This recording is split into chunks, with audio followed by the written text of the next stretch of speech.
Hey guys, welcome back to my channel. And today let's look into 6 different ways to swap two numbers. So stick around till the end. It's gonna be fun definitely. Let's dive straight in. So let's start off. Let's have two numbers. Let's say A is 5 and B is 10. Okay.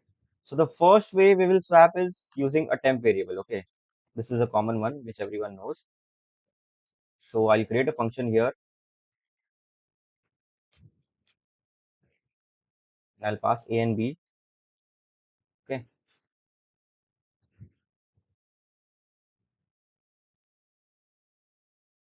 Right.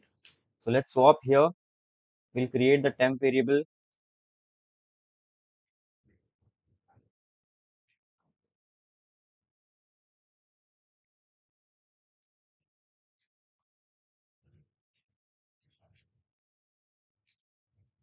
and now let's print. Okay. So A is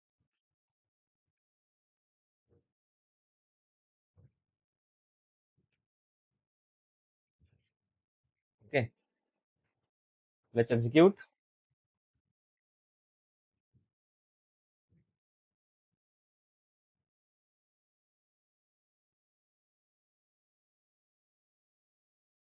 Okay, so it has swapped.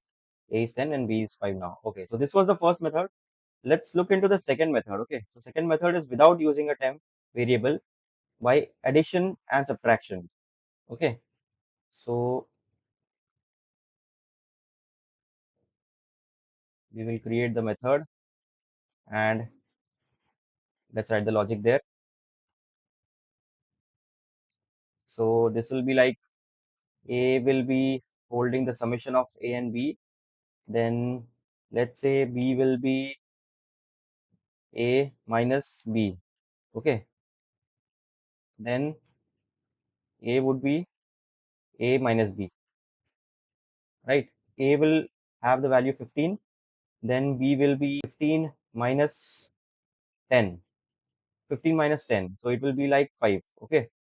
Then in this stage, since it is A minus B, so A is 15 and B now is 5, so it will be 10, right? Let's print. I'll just copy the statement from here, okay? Now let's say we are, right? So even here, we see that it has swapped. Okay, so that was the second method. Now let's go to the third method. And the third method is similar like the second method, but instead of addition and subtraction, we will be using multiplication and division. Okay. So by multiplication and division, right? Okay. So swap by, I create the method, swap by multiplication, division, pass A and B there.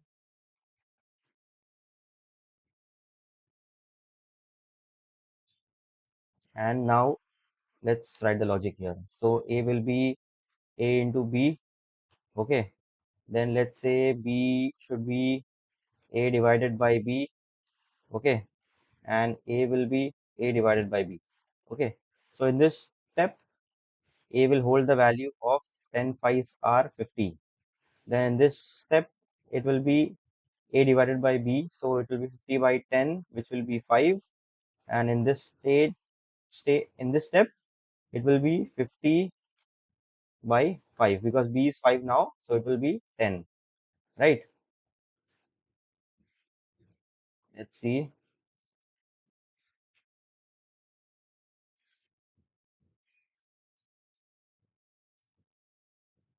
Okay, let's see the third method. Okay, so even the third method is swapping. A is 10 now, B is 5. Okay, one thing to note here is that in this method now, A and B can not be 0. A and B should not be 0. Okay, so this is one limitation for using this method. Then let's now come to the fourth method. Okay, so fourth method is nothing but using arrays, using an array. Okay, so it will be like we will be having an array with two elements, which will be A and B, and we will swap them.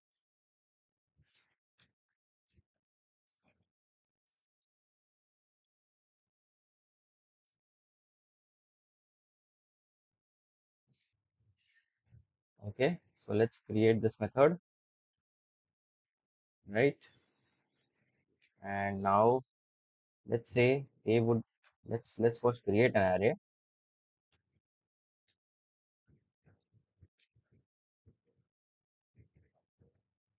Okay, and now let's say a would be the second element of the array and b would be the first element of the array. Okay, right. Okay, so we see that it has swapped.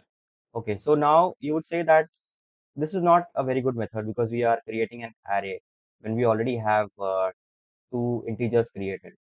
So the counter to this question could be like we will accept the two integers in the array itself. We will not accept them in two different integer variables. We will accept them in the integer array itself, and then we will do the operation of swapping the numbers in the array. So we can either do that using the temp variable, or we can do that using the addition and subtraction method. So but this is a method by which you can swap two numbers. Okay. Now let's see the fifth method. Okay. So fifth method is by XOR. Okay. So swap by XOR and pass A and B there. So XOR is an operation. If anyone of you might not know, then XOR operation is like when two bits are trying to be XORed, then the result will be one only if both are different. Okay. So if one of the bit is 0 and the other bit is 1, or if the first bit is 1, second bit is 0, only then the result will be 1. Okay. So that is the XOR operation.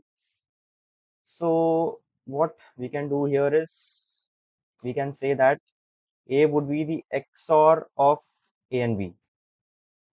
Okay. B would be XOR of A and B, and A would be now the XOR of A and B, right? Let me explain you how this works. Okay. So first of all, before getting to this, you will have to know that what are the rules of XOR. Okay. So any number XORed with itself. So if A is being XORed with itself, the result will be 0. Okay. Why so? Because if A is being XORed with itself, so the bits will be same for both of the numbers. And we know that if the bits are same, then the result will be 0. Because in XOR, the result is 1 only if the bits are different. And hence, any number XORed with itself will always be 0. Then let's look into another rule. So any number XORed with 0 will always be that number itself. Okay. So in this case, it will be like A is B. So A is having the value of A XOR B. Okay. And now, since we are doing B equal to A XOR B, what we are actually doing is A is already having the value of A XOR B. Okay. And then to that, we are saying that XOR this with B. Like this, we are saying, which basically means that we are saying that B XOR B along with A. Okay. So which is nothing but when B is being XORed with itself, it will be 0. And any number XORed with 0 will always be that particular number. So we have covered 5. And now let's look into the sixth and the last. And this is using a single line expression. Okay.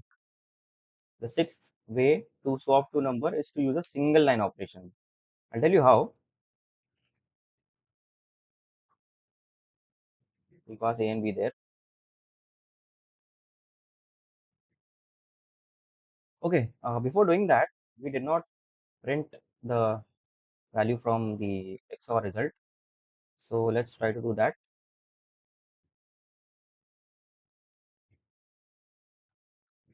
Where is it? Okay, okay. We have not given the print statement. Okay, okay. It has swapped. Okay, great. Now let's come to the sixth step. Okay, so swap using single line expression. So nothing. What we have to do here is that what we will write, it'll it'll be like a plus b minus a equal to b. Okay, so let me explain you how this expression will be evaluated. So it's always evaluated from right to left. Okay, so the rightmost expression is a equal to b. So b's value is being assigned to a. Okay, and then the a value is stored here. Okay, and then what we are doing here is a plus b. So it will be like 10 plus 15, 10 plus 5, which is 15, and 15 minus the value of b assigned to a. So value of b was 10. So 15 minus 10 is 5, and 5 will be assigned to b, and a is anyways assigned here. Okay, a is assigned the value of 10 here. So let's see what this prints. I'll comment this.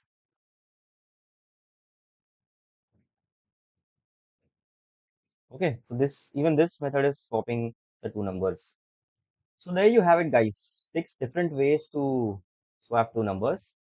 Whether you are a beginner or a experienced coder, knowing different ways to solve a problem really helps in interviews as well as in real world scenarios. Okay.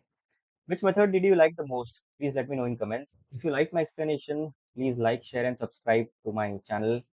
And thank you so much for watching and keep learning.